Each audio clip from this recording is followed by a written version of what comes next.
So today we are talking about lithium batteries and solar installations in general. And I want to take it from the angle of firefighting operations to make it better understood. I'm sure there's a whole lot of information that you can glean from Google and other platforms, but the practical firefighting approach is what I really want to bring to the table this morning. And I'll get to that. Before we get to that, we've got to cover a few routine topics. And so let's work through those first. You are going to find out this morning that lithium is the new hell in the world. It's not just here. And that due to the lack of regulation in the world, we are all groping in darkness, so to speak, to quite a degree. So I first want to address the angle of the National Building Regulations, which incidentally does not cover solar installations yet. And I don't think that we'll see regulations at the SABS within the next 12 years. The SABS, I know, is working at the moment at guidelines, and those should probably come out within the next 2 years or so. But guidelines are not yet a standard, and it's the same challenge all over the world. There's just not enough information available yet on the actual fire incident, the firefighting aspect of it, the challenges that the firefighters have. So regulatory-wise, we have regulations for the electrical part of the installation. And so the client is given a COC by the designer and the installer. That COC covers only the electrical installation part of it. In other words, it'll cover the power supply from the panels down to the DB and to the inverter and the link between the DB and the inverter. But there's no regulations covering the fire safety aspects of the panels and the fire safety aspects of the batteries. So we run a private fire brigade service, and as such, we cover Central Gauteng, Bloemfontein, and certain areas in Durban.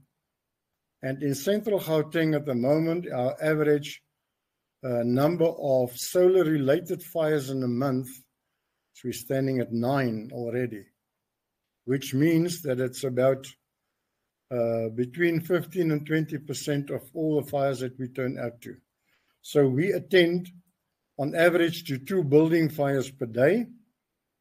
And then of those, on average, about 9 solar-related fires a month. So when I say solar-related fires, I mean fires in the panels, in the inverter, in the batteries, of which the batteries are the life-threatening ones. A fire in the panel and a fire in an inverter is an electrical fire, and you can extinguish it with a CO2 fire extinguisher. But there is no known medium, and I want to repeat that, and I will probably be hacked to death again for saying it, but there's no known medium that you can safely apply in a fire extinguisher that a civilian can take on a fire in a battery safely and not expose themselves to a very deadly situation. So how deadly is the smoke that's generated in a battery? There's a poison that used to be on the market. I don't know whether it's still on the market, but it used to be called One Step. You could feed a cat or a dog or a hyena one step, and it'll physically take one step and drop dead. And that's how serious it is with the smoke that's generated from a lithium battery.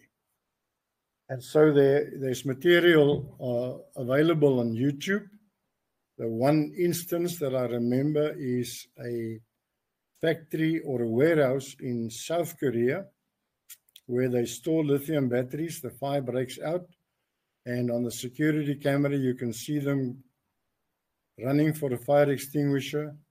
And in less time than what I've spent now, just saying the word South Korea, 22 people died. You can see it on the security material, security camera. And so that I want us to have as a departure point is the toxicity of the smoke that's emitted from a lithium battery. There are some 16 elements of high toxicity in the smoke, each one of them being a killer on their own. Okay, so that then as a foundation. So now to go to the National Building Regulations, there are occupancy classifications for any type of a building and every type of a building. But the last adjustment or corrections or update of the National Building Regulations, that is SANS 10400, was done before lithium batteries hit the market. And so lithium is not addressed in the National Building Regulations. But what we do have in the National Building Regulations is we have flammable liquid stores, which holds the highest classification of all, which is a J1. Okay, so let's take a simple approach here now. We're talking about a house, a residential house as an H1 classification. Now, never ever before in the history of the world did a fire start on the roof of a building, except if it's a thatch roof. So let's look at a tiled roof or a sink roof house. There's no way that a fire can start on a roof. But now with us installing panels on the roof, now of course we're taking, bringing fire into the equation on the roof. If the fire starts in the panels, it can actually enter the roof void because the tiles don't seal perfectly. So you've got smoke coming into the building automatically. Now, if lithium, if what I say is true, and I stand to be corrected, I'll debate the point if need be. If what I say is true, that a solar installation equals a J1 installation, which equals a flammable liquid store, it means that we are adding a risk to the roof of the building that it seems just nobody or very few professionals actually consider when they look at a building. So you may have people sleeping in a room in an H1, but you may not have people sleeping in a J1. If you fit the panels on top of a clinic or a hospital's roof, you move in a very dangerous sort of a margin, and not only in terms of the life safety in that building, but also in terms of the insurer's approach to accepting the risk. So if an insurer says that I have insured a building, say a warehouse, as a J3, and you install a lithium or a solar system inside the warehouse, and you pack the whole roof full of panels, you have in fact brought the entire factory into the danger zone. So you are making a J3 a J1 building all of a sudden. And if it's a J1 building, then surely the insurer may have the right to refute the claim eventually after the fire. Some insurers say, Wynand, we have more leniency than you imagine, which is true, but that's just some of the insurers. And the major challenge comes not now, while everybody can think clearly and talk about it rationally. The major challenge comes when the fire claim is submitted. Then the insurer has the right and will exercise that right to look for reasons to not honor the total claim. I think we all are aware of that. Even in our personal lives, you just don't put in a claim and they'll just pay you out. There are multiple questions asked. So we have challenges already with warehouses, for instance, where the developer, to make it easy on the budget, would declare a warehouse J3, stating that maybe the tenant will just be working with steel. And it then goes through and it gets approved as a J3, and no sooner have the tenant moved in and they start a furniture production business,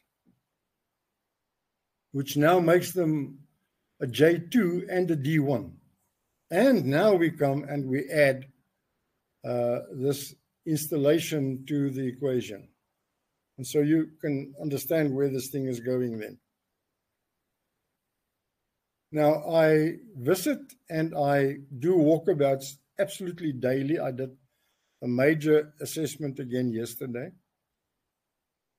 And I believe all installations, even if it's a residential installation, should be assessed properly by somebody that is qualified and competent and experienced in the topic to determine whether the installation poses fire spread potential or not.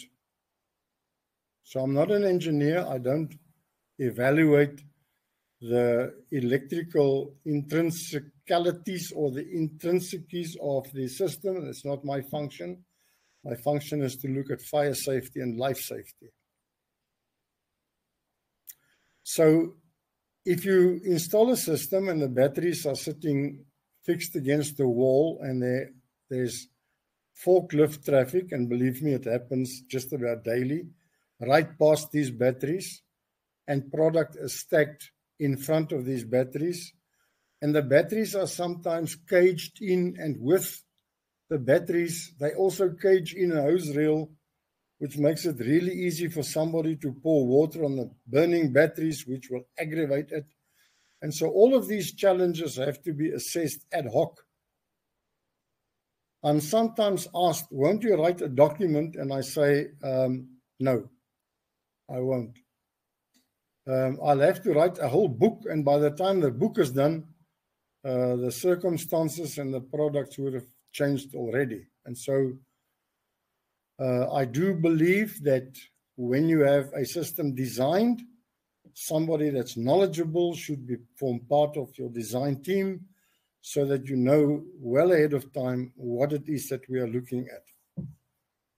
So we install a system in a warehouse and we slap the solar panels on the roof. And so the panels in themselves, I am glad to say, I'm not sure that the values are good, but I'm glad to say that there are noises that some metro councils are looking at calling up an aspect into their bylaws that will say that if you cover the roof with more than 5% coverage with solar panels, you have to submit a rational design. I think the 5% is a bit ridiculous. I don't want to say what I think it should be, but I can understand why they want to call for rational designs on panels being put on a roof, because firefighters, when that building is on fire, want to get on top of the roof. And in addition to the smoke ventilators, which are already fitted, we cut the roof open so that we can better ventilate the fire. Now, if you cover the entire roof, to compromise that benefit, and then you are forcing us into an internal attack where it's not always possible to do that. Okay, so the panels have their own challenges. We had a fire in a major warehouse some months ago where you just don't have the benefit of isolating the power that comes down to the inverter. So there's an isolation switch on all of these, but if you drop the isolation switch, there's still power sitting in the cables from the panels down to the inverter, down to the isolation switch. In this instance, we had the benefit of the installing engineers coming out, and together with them, we had to cut through some 120 live cables and capping them. And it was quite fun and games, having cables sparking while you're cutting through them. And so the panels in themselves should not pose a life threat unless it is in a residential situation or a medical institution, and the fire can get through from the panels into the roof void. So in an industrial setting, it's not a problem. But in an industrial setting, if the batteries catch fire, and they will, when they reach thermal runaway and go beyond that, it means that there's nothing that you can do about it. The fire has to exhaust itself. The batteries have to burn out. It may take days for these major batteries. Some of these are encapsulated in steel encasings, and there's nothing you can do about it. You have to wait it through so that the fire will already have been doused in the factory and the batteries will still be on fire. And of course, we as firefighters have to make sure that we don't throw water onto the batteries while we're fighting the factory fire. So there are a couple of challenges. In some instances, it's possible for us to hang a fire curtain in front of the installation so that should the batteries start sparking, at least they don't spark into the factory. The challenge is really that the explosions that follow really soon after thermal runaway are extreme. And so the fire curtain has a very limited sort of an application. Now, if we go from a warehouse installation to a residential installation, then of course most people put their batteries in the garage under the workbench and the inverter just over the workbench. And now I want to get back to the classification issue again, the occupancy classification. That building was built to accommodate people. And under the old doctrines, we only looked at a firewall between the garage and the actual living space. And incidentally, a firewall doesn't go to the underside of the roof. A firewall protrudes through the roof and it makes a parapet. That's a firewall. So you had to have a firewall and you had to have a 1 hour rated door between your garage and your house. But now we're adding this potential, it's like having a hand grenade with a pin already drawn in the garage. The door will hold back the fire for some time. It was intended to do it. But if you look at temperatures between 600 and 1000 Celsius, that's generated from the batteries, that door wasn't intended for that. And most people, if they operate like I do, they have cans of petrol in there. They've got swimming pool chemicals. They've got the children's bicycles and a dollhouse and a Volkswagen hubcap and 2 chocolate cakes. And everything is stacked into this garage, and so that you have a fire load that in most instances is extreme. So should the batteries catch fire, the loss in that garage if the door holds, the loss in the garage will be total. And if the door doesn't hold, then, and if it's not a proper firewall, the fire will go through the ceiling, into the void, into the house, or through the door and into the house, and you may have serious losses. So sometimes I have this discussion with insurers, and sometimes I have it with building management groups and with fire consultants, and sometimes with design engineers. And in each instance, somebody has to take what is applicable for their own situation or their own conditions.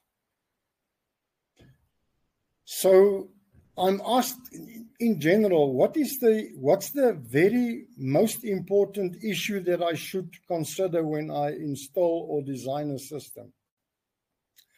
And my very most important point that I always say is that the batteries should not be accommodated in a building if you can help it at all. So the batteries should not be in the garage.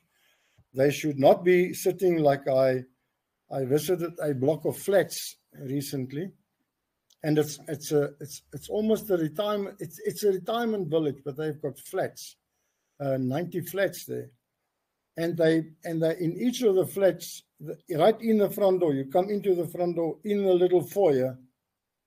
Here's the inverter and the battery sitting right there. There's no ways that person will exit that flat in the middle of the night if the battery catches fire. It's a certain death. And so folks say to me, but I only got my garage. I don't know what your solution is. I just know what we should not be doing. We should not have batteries in the building. Neither in a residential building, nor industrial, nor commercial, definitely not in a hospital or a clinic, definitely not in a school, hostel, or in classrooms, or in any building that is frequented by children or the elderly. So the batteries should be outside of the structure, number one. Number two, always get a professional in to get an opinion as regarding the firefighting expectation in that installation. So I looked at the installation again yesterday, and I want to talk about containers now for a little bit. So I looked at a container again yesterday, and the first thing that I noticed was that there's a gas suppression system that's built in at a couple of R100,000. And the client is very proud of it. And I think it's some kind of a positive. But let's consider all the aspects of a gas suppression system in a container with lithium. Number one, if you have to have your installation in a container, either have a 12-meter container that you can subdivide so that the batteries are kept on one side so that the burnout can freely happen on that side without affecting and destroying the inverter and the DB. You need to have detection in a container like that. There's no point in having the suppression system dropping gas and nobody knows there was even a fire in there. And you'll only realize it 2 hours later when you see the power supply has been interrupted. But the gas suppression system, I think, is a little bit of a false sense of security. Why do I say that? And why am I so convinced about it? So it's a suppression system. It's all in the name in the first instance. It's called a gas suppression system. Now, suppression is not extinguishment. So the batteries will catch fire. The heat will activate the system in some way. The gas will drop. It will look like the fire has been extinguished, but only for a moment. The battery will reignite within a few moments after that suppression has taken place. And now you've lost the gas. It's done its work or not done its work. and you don't have any more gas. It's a once-off drop, and there you go. If the room is not certified for integrity, in other words, if you have louvers in the door, if you have an air conditioning system that has holes in the wall where the pipes protrude through, the gas will simply escape through those openings. Where the cables run into the bottom end or the bottom side of the container and go into the ground, those openings, if they're not fire stopped and properly done so, the gas will just simply escape and it'll do nothing. So a room integrity test has to be done regularly. I would imagine once a year, because you never know what the technicians do when they work in the container after the installation. And a room integrity test in a 12-meter container today will cost you about 60,000 rand a shot, because they've got to physically drop the gas and see if the gas escapes before they can certify the room. So is it a good call overall? I would say no. I think it's an extreme expense where there's no success guaranteed. What we should have in a room is we should have smoke detection that reports directly, not to a security company. I get this all the time. Our detection reports to our security armed response, and they will come out and have a look at it. Well, by now you've already lost 15 minutes. You're already talking about a total burnout. Being in danger of sounding like I'm promoting our own company, well, that's all I can do, is that we relay the signal directly to our watchroom, so that if there's a double knock report, in other words, 2 detectors, we will respond immediately and get to that container and make sure that nobody opens the doors. We then need to determine whether it's a battery fire or an inverter fire. If it's an inverter fire, the temperature buildup will be rather slow. We can open the door and take the fire out with a carbon dioxide extinguisher. If it's rapid, then we know it's the batteries, and the door should remain locked or shut for a few hours, and in some instances a few days. How do we know whether it's a rapid developing fire or not? We use thermal imaging cameras for that, which the civilian that approaches the container doesn't have, so they can't know what it is.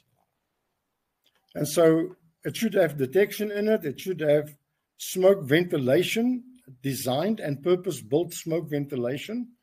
A smoke extraction fan and its duct in a container like that could cost you somewhere between 35,000 and 60,000 rand.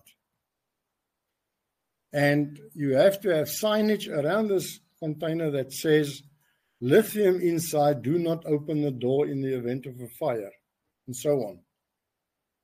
Now, there's also another installation that I want to again touch on. I have done it in the past, but let me touch on the installation of a system in a basement. So let's assume we have an office block, office tower with a basement, and there's a stairwell or 2 coming from the office tower into the basement. In the first instance, if that building is higher than 30 meters, then the door should be a fire door already. But then some of the folks in a building like that always attempt to, I don't know what it is with people, they wedge these fire doors. Whether they're too lazy to push it open or whether they want to go for a smoke and still be in contact with their office, I don't know what it is. We find these fire doors forever compromised. Now you're putting so a basement is classified as an occupancy classification is J4. So there's a requirement for smoke ventilation, which you can have waived if you put a sprinkler system in. And you can have the sprinkler system waived if you have a proper smoke ventilation extraction system, which consists of fans and so on, and proper cross ventilation. And so there's a whole lot of things you can do, but you need You need either very good smoke ventilation or a sprinkler system. And now the rational design has been approved with one of those two things, and now we come and we slap a J1 risk into this J4 basement. And it's not only that, we also have electric vehicles parked in there, which is a totally different topic and a very distasteful discussion almost to have. And then we have these charging stations in the basements as well. So now we have a choice. We must decide whether the basement is still a J4 or a J1. The insurer may pick up on it when they do the assessment a year or two later, or the fire investigator will definitely identify it after the fire, and then it'll become an issue. It'll become a way for the insurer to say we are going to refute this claim, at least partially. So you need to have smoke vent. You need to encapsulate the system in the first instance so that it's sitting in a 2-hour rated box with fire doors and so on. And then you've got to have smoke ventilation so that you extract the smoke so that it doesn't just build up pressure when the fire starts. And by the time you open the door, the smoke is all over the basement, and now you can't extract all the smoke because the system wasn't calculated. The smoke ventilation wasn't calculated with that in mind originally. If the fire door so happens to be open, the smoke will go directly into the building. The question now is, have you compromised your G1 office block as well? Is that also now a J1 risk area? I don't know all the answers. I know how to ask the questions. But all of these things have to be considered. And I think that what I've said now is already a mouthful, and we should probably go over and see if we can get questions from our audience, please.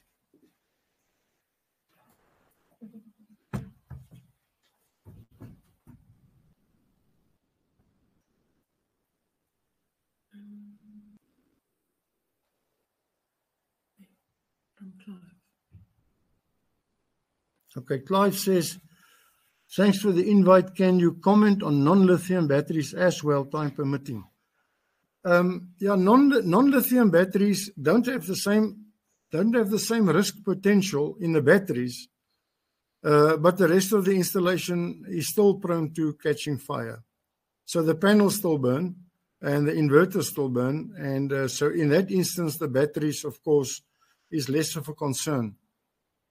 It's not in the same category, and it's open to interpretation whether it will be considered a J1.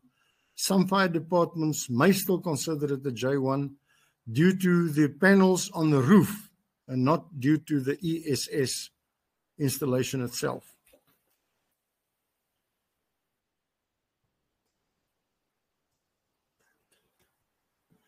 Who's this from?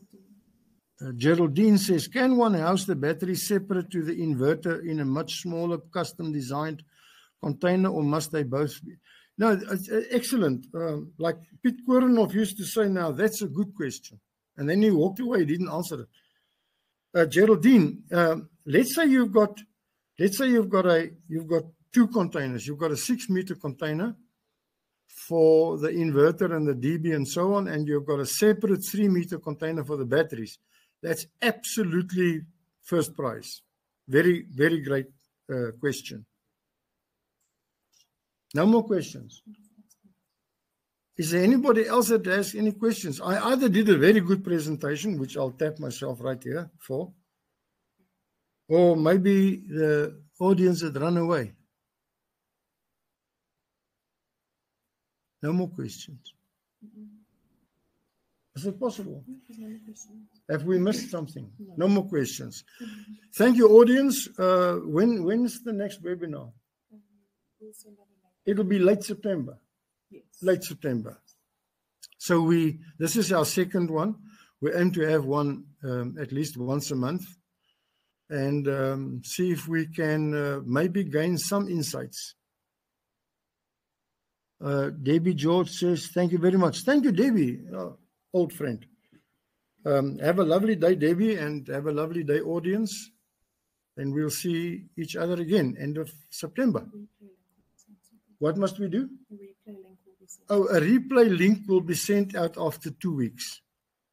A replay link so that you can, if you have the belly for it, you can watch me again in 2 weeks' time.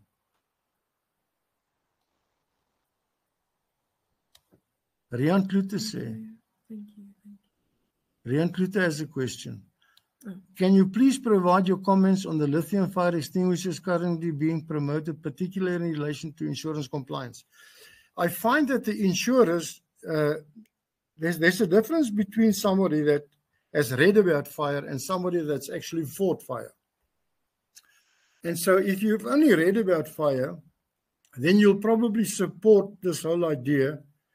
The problem is that we're talking about a civilian that has to work with this fire extinguisher that's been sold at quite a price. The civilian doesn't have even the basic PPE. You need a breathing apparatus and gloves and, the whole tutti when you enter that chamber. And so now you're going to enter the chamber with one of these fire extinguishers and do what? You can't reach the actual battery. It's encapsulated in a steel cabinet. And so the chances that the medium will even reach that battery is absolutely slim, if not totally impossible. And so I don't know who's going to be brave enough or maybe even stupid enough to open a door of a container, say, for instance, and walk right into the belching yellow smoke, not even being able to see where the batteries are in the first instance, and then trying to use. So I don't promote it at all. Rian, thank you, Rian. There's another one there. Jason Botha. Hi, with whom can I speak to if I would like to check what we need to upgrade or change? You can make contact with our offices, and you can speak to Chantel, and she can arrange for a walkabout that I'll do, and then I'll advise you right there on the spot and see how we can help you. The email address is in the chat. The email address is in the Chat. In the chat, says Monique. Okay. Chantel says, should you have any question? Oh no, what is Christian Pretorius, what is the verdict on when we will be able to get SABS approved code? At the moment, as property developers and management, we are getting bullied by thumb-sucked compliance rules that change depending on the mood of the inspector. Yeah, that's quite true. If you have 10 people walking in there pretending to do an assessment, you'll get 12 opinions. So let's understand how it works at the SABS when they write a new standard. So we see, for instance, that the sprinkler standard has now been hanging in mid-air for 25 years. They started in 2000. The expectation is that they'll publish only at the end of October this year, so it's 25 years. Why does it take so long? You could have a standard probably done, if it's fast, in about 7 years. And here's how it works. So the industrialists are called together in a work group at the SABS. SABS has nothing to do with it, they just facilitate. Now you've got the importers of components and of whatever spares, and they all sit around the table, and you can imagine what it looks like when at the first meeting you've got 60 people sitting there trying to blow their own horn. Because every one of those individuals aim to eventually have their product reflect in the standard, because they're going to import hundreds of tons of these in the next few years. And so they're going to, it's waffling sessions for many months and maybe even many years. You've got people there for the solar panels, for the cable work, for the inverters of 17 or 79 different models of batteries that come from Norway and Sweden and China and Pakistan. And everybody's going to have their own little say, and they're going to chirp and rouse and kill each other. And the SABS sits in another room. They don't even know what's going on here until this batch have filtered all the information out, and they come with some sort of a recommendation to the SABS. It then goes to a number of actual SABS subcommittees. In fire, it is TC021. And from TC021, after a few years and a few reviews, it will eventually end up at TC060, where it will be called up in the National Building Regulation. We're talking many, many years. So I said it earlier, I don't foresee that we'll have regulations in many years. The best thing you can do at the moment, I would imagine, is to try and identify somebody that you can trust to give you guidance. And in the second instance, I would say that for a large installation, when you've received your COC from your installing engineer, get a second engineer in. Not just an electrician, a second engineer in, to at least give you a backup COC. It's still only 2 electrical COCs, but at least you've got opinions from 2 professional people. That's the best I can say at this stage. Enrico, thank you for your presentation. Would very much appreciate the replay link to show to my fire safety officials for them to see the impact and so on. Okay, we are going to publish it in about 2 weeks, Enrico. Say again? Perushin Moodley. Next. Oh, Perushin Moodley. Thank you for the informative session. Are you aware if the small-scale embedded generators SSEG requirement from Eskom incorporates fire safety of panels, batteries, or inverters? No, it's just too complicated even for them. And so there are instances where the OEM of the equipment at least conduct fire risk assessments, and then they make the assessment known when the equipment is sold. But I haven't found one OEM yet that actually comes with the precise recommendations as to what must be done fire safety-wise. Because remember, they're marketing globally. And in Canada, it's the life safety requirements are different than they are with us. In America, it's NFPA 1 and 101 are the fire codes. We do not have a fire code in South Africa. We've only got a national building regulation. We don't even have a fire code. And so the OEM can't possibly cater for the entire world. So I think that's also going to be a very bleak terrain for many, many years. Kenneth says, first class presentation. Thank you, Kenneth. You are from Olive Grove Retirement Village. We've installed fire balls above our inverter and battery. Would you recommend to also install fire blankets as an additional safety precaution? The fire blankets, of course, if I talk about it, it may seem like I'm promoting my own product because we developed a fire blanket 6 years ago already for car fires, and it's got a 2-hour fire rating. But let's first talk about the Chinese imports glass balls. There's no SABS standard for it. There's no NFPA standard for it. As far as I know, there's no Euronorm standard. There's no British standard for it. It mostly comes from the East. And the way that it's demonstrated is it's thrown right into the heart of the fire and it explodes, and it's quite impressive. Sometimes they work with powder and sometimes they've got gaseous mediums. The challenge that I foresee is you hang it above, say, your batteries or your inverter, and you realize there's a fire in these 2 elements, and you approach the elements, and the ball explodes, and it shoots 1 million splinters of glass into your eyes.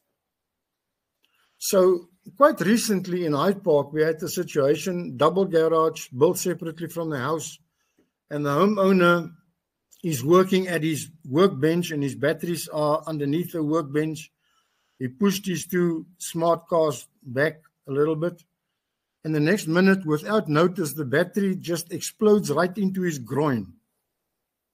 Homeowner gone to hospital, garage burns down, smart cars burn down. These things do not give you notice when they are going to explode. And so the glass balls, I have never ever in my entire 52 years of being around the flame, have I ever seen any SABS positive remarks or standards being passed on glass balls. And so personally, I do not recommend it and I do not promote it.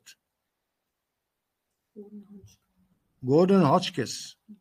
What would you recommend next steps to be taken on domestic installation, seeing that most are installed in the garage already? What we sometimes do, Gordon, and here the question of fire sheets now come in. What we sometimes do where it's possible is we recommend to the client that we create a light steel frame over the installation and we hang a fire sheet there as a curtain so that if the fire starts, that the sparks don't immediately fly into the garage. Of course, as I said earlier, when they start exploding, then nothing will stop it really. But just to show you how much we trust the fire sheet, we've got an SOP for our firefighters that we call risk reduction drop. And so the firefighters approach the burning installation in a garage. They hold the sheet out in front of them like a screen, and we've got multiple Hilti tools and strips of aluminium. We then walk towards the batteries that are on fire, push the fire sheet against the wall and nail it down against the wall so that we have it contained at least while we're fighting the fire in the garage, and then we don't have the danger of having water falling onto the batteries. So that's the one option. The other thing that I think we should always consider is to have smoke detection fitted over the installation and have the detection report directly to our watchroom, and also have an alarm in your house so that if it catches fire overnight, that you've got enough notice to get your family evacuated from the house. So those are the two things I think that can best be done. There are also now on the market in the last 2 months or so specialized and special boxes that come in, and you can put your batteries in the boxes, and it's really expensive, and I'm not sure that the affordability is going to make it, or the non-affordability is going to make it a no-no. But those are the options. Christian, it's quite a sad affair. In your opinion, would you suggest sending staff to formally study and complete all the fire engineering and SAQCC courses to have a qualified team in-house which would then be free to comment and rationalize the compliance in our buildings? I'm currently a level 3 fire engineer through IFE. Thank you. Thank you, Christian. It's then a colleague to a colleague. Firstly, SAQCC has nothing to do with lithium. SAQCC is there for pressure vessels, and that's why they have oversight by appointment of the Department of Labor on fire extinguishers. And so, but I look, every factory, when you have more than 50 employees, you are compelled by through the OSH Act to already have a fire team. And the training that's available at the moment, CETA accredited training, does not include talks like these that we are having now. I don't think there are enough speakers with the necessary background that can do it, and so on. So I would suggest that you have non-CETA talks, invite us and pay me the large amount of money I'm going to charge you for it, so I can also get rich, and I will address your factory fire team, and we'll make sure. But I think the first step, if you are in Central Gauteng footprint or Bloemfontein or Durban, is to sign up for first response with us. And there's a lot of benefits that goes with it, including these kind of talks. So there's that. There's nothing official in terms of training that I can advise. Geraldine, thank you for the presentation. I have a client wanting to move lithium to a small custom designed container that a company in Cape Town is building for him. Yeah, I just mentioned it now earlier.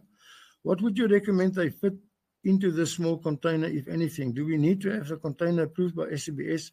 Any other? These containers, I only know of 2 companies that bring these containers in, and they come with German certification. So you SABS certification, even on a product like that, it's just virtually impossible today. The whole SABS laboratory environment has imploded. But they come in with European accreditation. And I can't tell you what you may put in a box like that. The OEM, the original equipment manufacturer, already tells you what may go into a specific box. They come in various sizes, and they will tell you precisely how it's done. I'm thinking if they do catch a light and simply can just let them burn. Yeah, that's true. When they do, they actually filled with a medium that'll cool it down and so on. So the chances, and I've seen it on at a recent expo, and I deal with companies a company that actually imports these as well. So the idea is that the fire won't go, the problem won't go beyond thermal runaway, and so that the fire won't pose a problem in any building. Is there anything else? No more questions. Oh, and if you scroll up, there's no more questions. So they pack in underneath. Okay, that's how it works. Folks, thank you so much for listening to my third language. My second language, I haven't determined yet what it's supposed to be. I think it's fire, somebody said. So I'm an Afrikaner boykie trying my best to converse in the Kings. Christian, thank you for the answer. Your input was very helpful when you met us at our offices. Professionals in this area of expertise are becoming harder to come by. Hopefully we can start passing on this knowledge and making more people aware. Fire was dangerous in the 1600s. Perhaps the fires are more dangerous now that they are man-made. Appreciate you. Hopefully we will see you soon. Yeah, Christian, thank you. Yeah.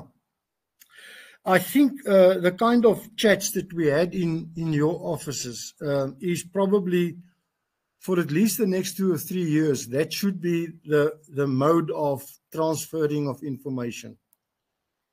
Where you have a speaker that hopefully knows the subject and note takers that will eventually implement all of these, all of this information into their designs. Thank you, folks. Shlala Gashle. Have a lovely day. See you in a month's time.